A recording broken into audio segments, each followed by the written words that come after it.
Hey guys, just want to do a quick video to try to help you set up with expectations. What's going to happen when you order wheels and tires is they're going to show up on one of these 55-foot semis. The only way that you can ship something, 400, 500, 600 pounds is to do it via freight.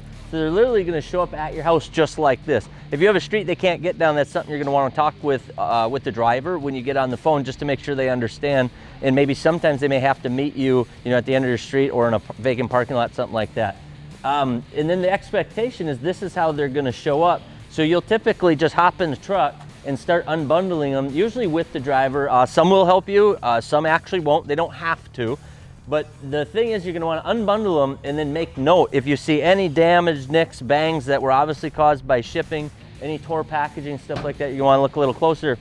But then just work with the driver, unbundle them, and then we'll show you that you just unload them and off you go. They're all yours. There are some companies that will offer a liftgate service where they'll actually be able to drive the pallet jack out onto the liftgate, lower it down, come out. But remember, that's an additional charge. So if you want that, if you don't want to have to unload them or you're incapable of unloading them, you're going to want to ask when they call the day ahead of time to schedule if you can purchase liftgate if they offer it. Not everybody's going to be able to offer that. We use all the major carriers. It depends on your area. It depends on the routes. There's so many things involved based on terminals, stuff like that, that depends on which carrier we use, but all of them work great with us, and they're really good at taking feedback. So this is the general process, and it'll give you an idea of what it looks like to unbox or unbundle or unload your wheel and tire package.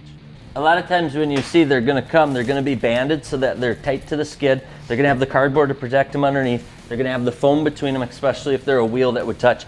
And you'll see the top wheel's gonna be face down. We put them face to face to protect them, so that they won't be rubbing against the pallet, or if something were to get set on top of these, which it shouldn't be, that they wouldn't get damaged from the top. So a lot of times what I'll do is I'll cut the bands to get in there, and you're gonna want some sort of razor blade or knife to get into it.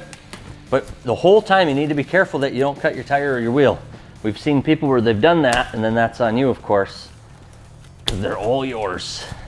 So a lot of times I'll just pull up on the plastic and get it started, and then I go into it with my hands because I just don't want to wreck the wheel. These are actually my wheels fully. Awkward.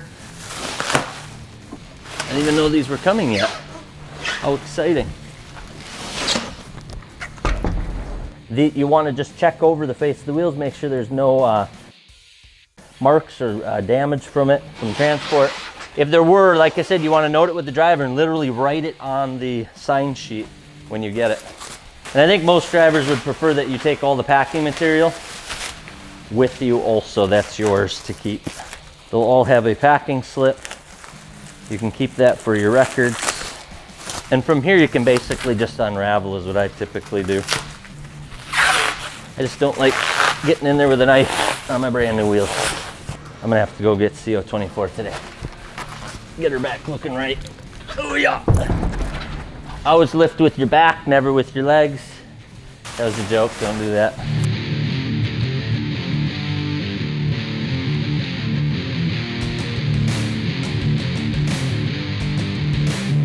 And then what you're gonna see is usually in the bottom wheel is gonna be where we're gonna have your lug nuts if you ordered them, caps and whatnot. So those goodies you wanna keep as well.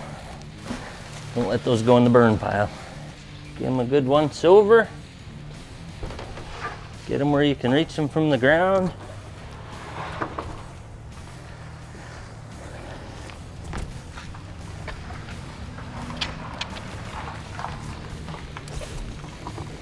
Off you go.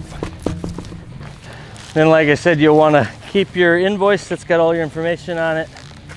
Keep your caps and everything to the side. Then the driver will have your form you can sign. If they look perfect, just sign it up. He can head off. If you have any issues, you want to note them in extreme detail if you can. Take lots of pictures, ideally with the truck still here, that kind of stuff. So, and then, one of the things we tell people though is, I'm winded, Fuller, I don't work like this. One of the things we tell people is don't reject the shipment because there is damage. What's going to happen is you'll note it, we'll take pictures, and then you get a hold of us, sales@customoffices.com. We'll work you through the process and get it all cleared up for you. Try not to panic because we will make it better. It's not life and death, and it does happen when you're shipping anything. So that should be it. Hopefully this helped out. I know Kirk and the team from customer service were just asked us to do this to try to help you guys out with expectations, and we'll send this video along with all the tracking info. Peace.